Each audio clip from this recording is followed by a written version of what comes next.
Hey guys, and welcome to this edition of Scruff's Garage. Today we're moving on with the exhaust installation. So I decided to change up my exhaust configuration a little bit. Previously I had the factory crossover pipe and catalytic converters, so there was like an intermediate pipe section that had the cats in it and a crossover that was kind of a bootleg fabricated piece. And then behind it, I had a Corsa X pipe, and all of that was a 2.5 inch system. Since I changed the headers, so if you saw the video, I got a set of the excess power long tube headers. I decided to do the excess power exhaust to go behind it. So this section is all 3-inch pipe. So my old stuff was 2.5 inch. This is 3-inch.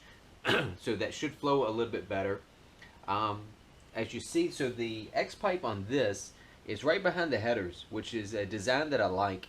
From what I've read, the closer you get the X pipe to the headers, the exhaust gases are hotter and they're moving faster, and it helps balance the exhaust further upstream in the exhaust. So I think this will work out pretty well. I like this design as long as everything fits okay. These are 200 cell catalytic converters.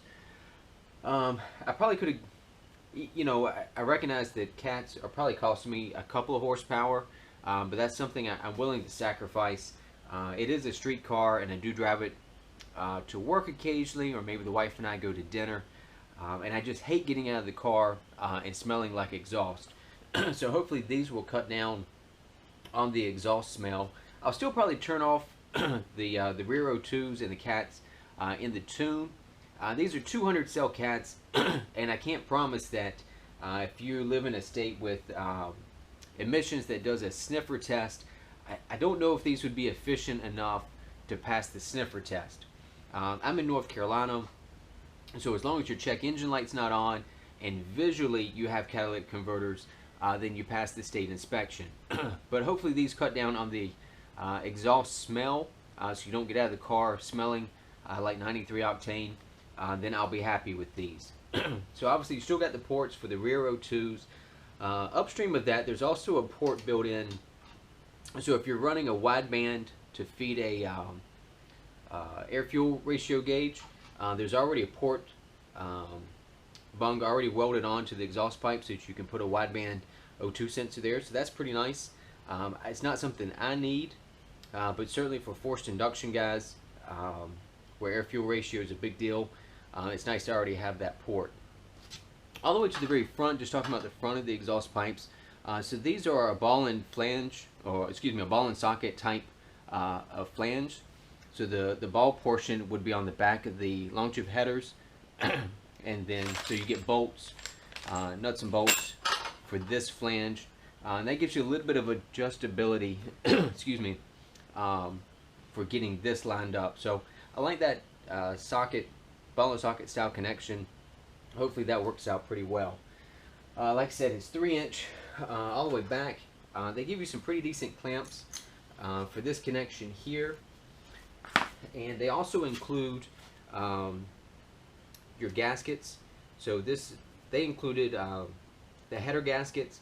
I had already purchased a set of the GM multi-layer header gaskets, so that's what I chose to use.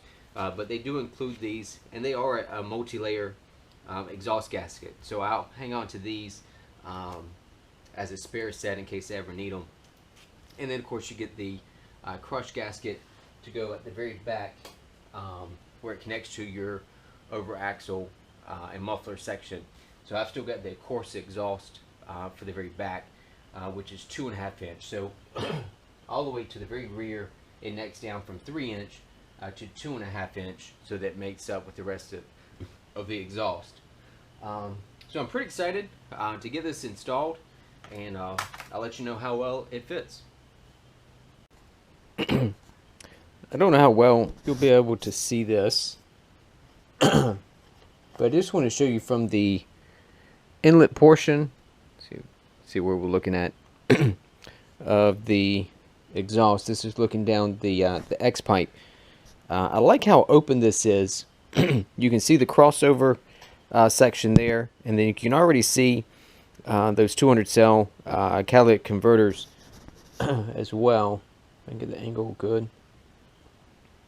The reason I highlight on this, so my previous exhaust, I had the Corsa X pipe.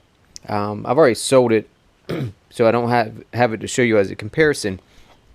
But this opening, the crossover section of the opening, was very small. Maybe the size of a $50, something like that. I was really surprised just how small that crossover section was in the X pipe. So I like how open this is. It should balance the exhaust very nicely, and I like how open it is to the catalytic converters. So hopefully this exhaust will flow pretty well, make some decent horsepower. But I just thought I'd show you that opening in there. Okay, so I've got the exhaust loosely run under the car, so I've got the X pipe and the cats in place.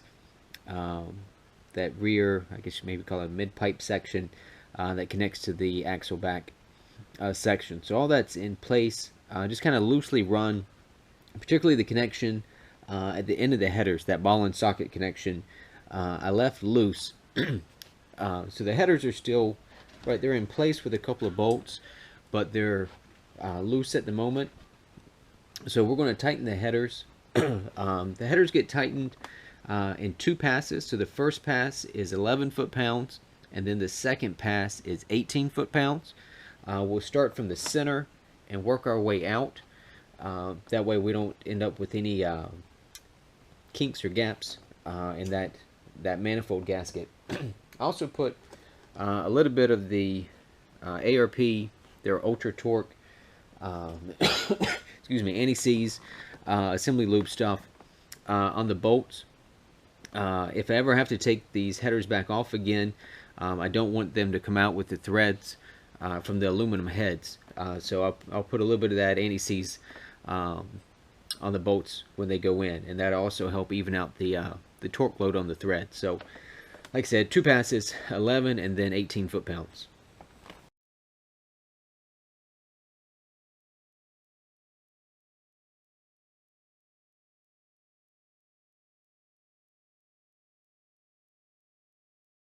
Okay, here's the mid-pipe section installed. Yeah, you can see how the O2 sensors kind of crisscross, they fit in there. It's tight clearances, but they do fit. No complaints there. Moving our way back. Right, so you got a connection here, and then there we go. Brought a light down here so we can see. So as you get further back, obviously you got the hangers in there. They're on like a spring kind of deal. Sorry, it's kind of hard to see. Not the best lighting under here. And then you got the connections here to your axle back section, which I've got a Corsa set of mufflers. So when you install this, you always hear the recommendation, but it's never more true than here. Leave everything loose while you get things fitted.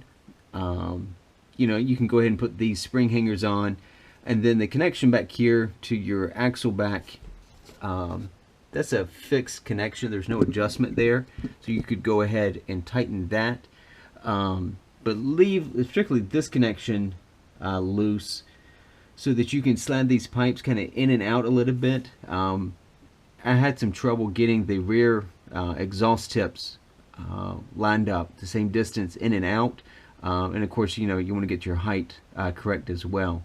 So leave particularly this connection loose while you get that stuff worked out.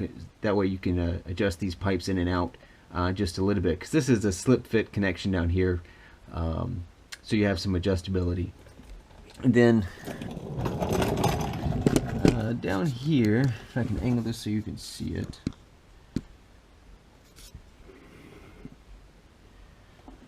Right, so this is like a ball and socket kind of connection at the header flange, and actually I like this.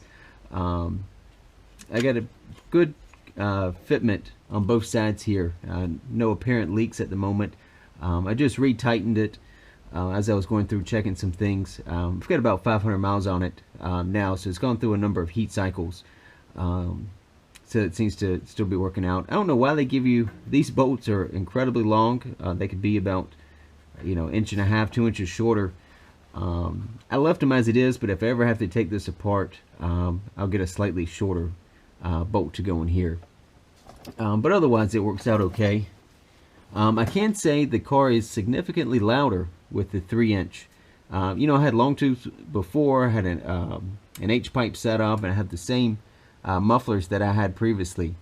But the real difference is this 3-inch set of pipes through the middle.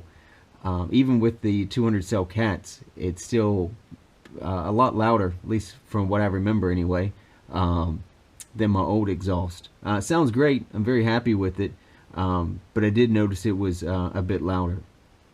So overall, I'm actually pretty happy with how the excess power exhaust section went together, how it fit. You know, obviously I had some fitment issues with the headers themselves. I was disappointed there.